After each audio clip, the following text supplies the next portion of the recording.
Hola chicos, hoy vamos a ver cómo analizamos las fuerzas en un cuerpo.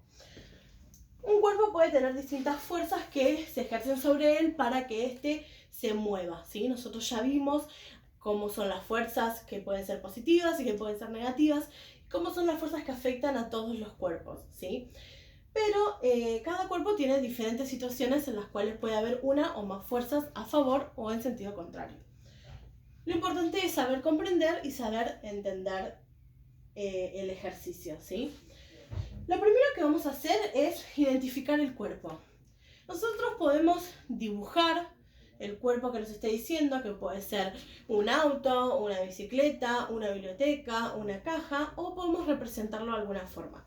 En este caso dice un cuerpo X, no sabemos cómo es el cuerpo, y nuestra forma más simple de representarlo es con un cuadradito como si fuese una caja. Es más simple porque no hay que darle forma al cuerpo y no tenemos que estar dibujando, ¿sí?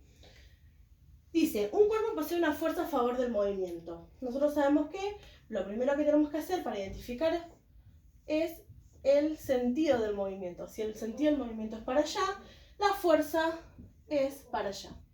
Nosotros le ponemos fuerza 1, le ponemos fuerza 2, le podemos poner fuerza del movimiento, le podemos poner como nosotros querramos, pero que nos ayude a identificar y que nosotros nos demos cuenta que esa fuerza es esta que estamos destacando en este momento. Y después dice que tiene una fuerza de rozamiento. Nosotros sabemos que la fuerza de rozamiento es siempre en sentido contrario al movimiento porque me va frenando el movimiento.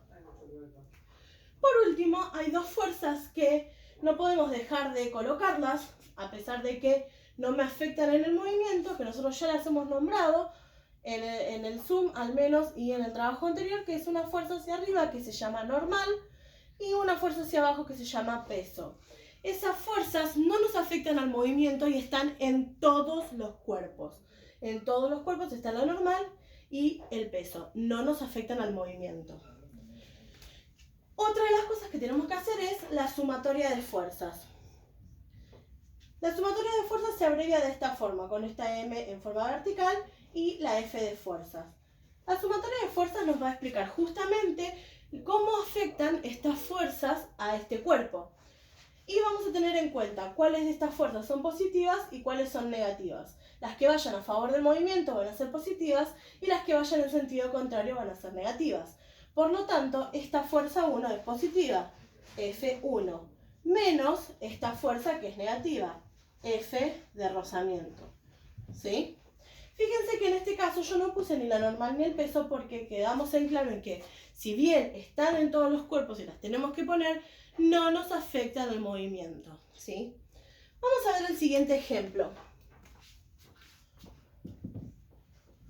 En el siguiente ejemplo nos habla de una vaca, dice, para mover una vaca.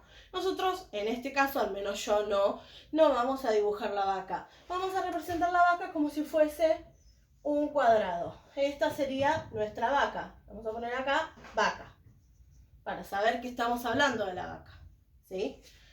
Dice, para mover una vaca, 3 granjeros tiran de las cuerdas de ella. O sea que hay 3 fuerzas para que la vaca se mueva en sentido del movimiento. Entonces marcamos la dirección del movimiento y marcamos las 3 fuerzas. Fuerza del granjero 1, fuerza del granjero 2 y fuerza del granjero 3. 3 fuerzas a favor del movimiento. Después dice, pero la vaca realiza una fuerza contraria de resistencia. O sea, como que la vaca se está resistiendo para que no la lleven hacia donde la quieren llevar. Entonces, hay una fuerza en sentido contrario, que es la fuerza de la vaca. Ponemos fuerza vaca. Después dice, a su vez, esta posee una fuerza de rozamiento con el suelo. Otra fuerza en sentido contrario, que no tiene que ver con la fuerza de la vaca, es una fuerza de rozamiento. Entonces, ahí ponemos fuerza de rozamiento.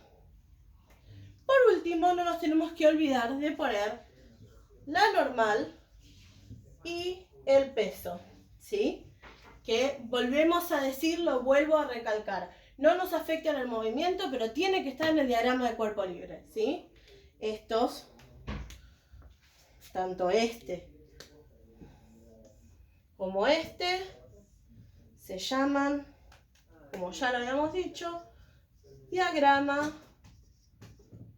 de cuerpo libre. ¿Sí? Bien. Lo último que nos queda hacer es la sumatoria de fuerzas. Sumatoria de fuerzas es igual. Y vamos a ver todas las fuerzas que son positivas y todas las fuerzas que son negativas.